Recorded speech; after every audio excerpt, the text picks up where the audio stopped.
Victorian step stitch is going to be the next one, and it's a fairly straightforward straight stitch worked diagonally, and in the needle I have a pale green crewel wool, 2 browns, a yellow and a pale green, so the darker yellow.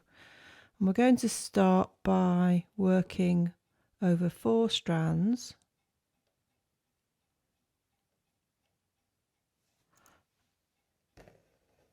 So a long stitch, and then we're going to do 3 shorter stitches over 2, ending in the same place. So 1,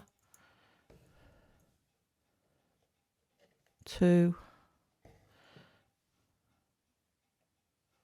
3. And then the next one is going to go over 4 strands, but start in the same place as these shorter stitches. So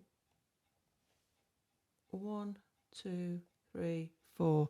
Be careful to count right, because some of these threads of the canvas get compressed as you do your smaller stitches, and it's easy to just go a bit further than you need to.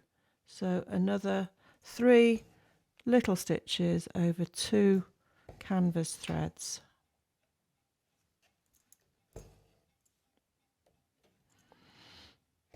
And then a longer one.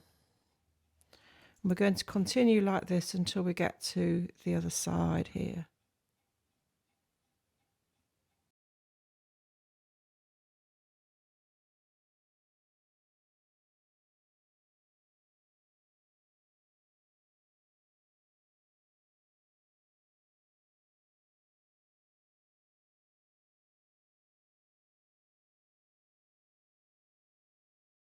I'm just now going to use my ruler to make sure that I don't go any further than I need to.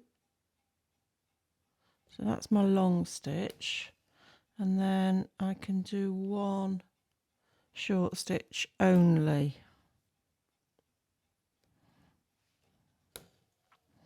Now we'll come back and fill in below the short stitch, but I just want to show you how it works. So we're going to make a long stitch here.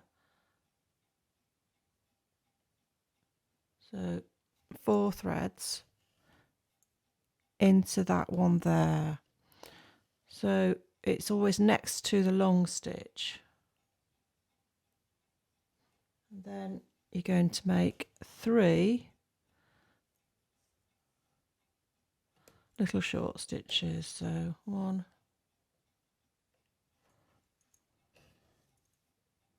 2, 3.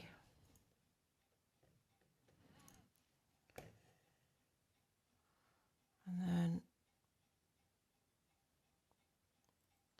your next one is going to go up to here, and it'll be a long stitch.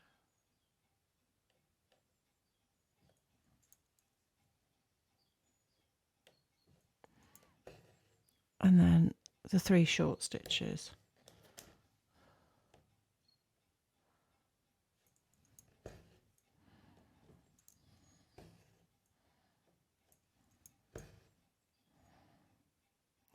Got twisted again.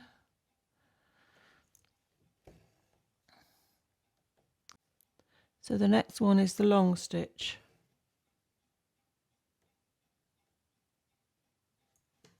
So you can now see why it's called Victorian step stitch or step stitch, as the long stitch goes 1 to the left each time.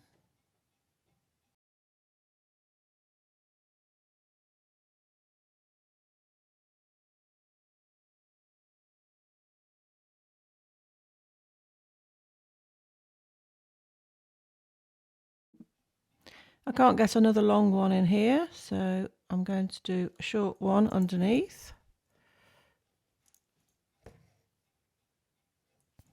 So just 2 short ones there, and then the long one goes here. Just be careful when you first come up with that long one that it's in the right place. So it's to the left of that previous one. And then it's fairly straightforward because you've got 3 little stitches that meet the previous row.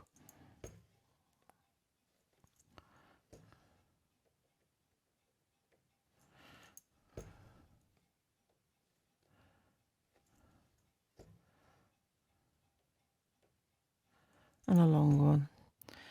I've run out of thread, so I think I'm going to do a little bit of shading, and I'm going to make it a bit darker both ways, I think. So I'll probably substitute the pale green crewel for the darker one at some point, and I'll let you know how that goes. Down here I've actually taken the yellow out and just substituted more brown, and I'm just going to do a little bit up this side before I put some darker green down, I think both the sides. So you're just filling in really in the same way, but just working the pattern the other way.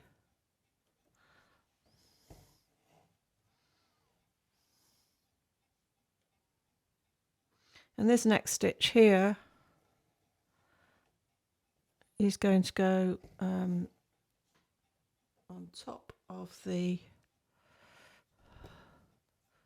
longer stitch, and then we do another long stitch here, 1, 2, 3, 4, to fit in with the pattern.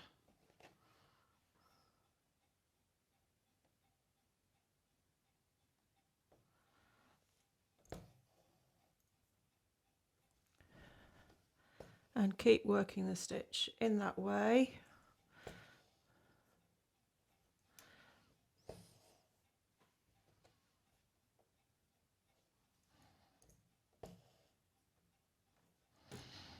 And there's my next long one.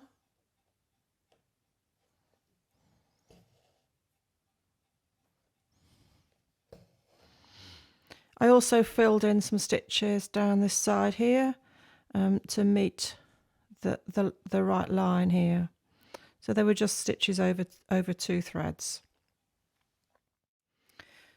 So here I replaced my light green crewel wool for the dark, and I also put in a couple of strands of yellow and took out a couple of strands of, took out the brown and any green that was still there. And so that completes the Victorian step stitch. Next we're going to do a larger square over the left hand side, and that's going to be leaf stitch, which is a little bit more challenging, shall we say.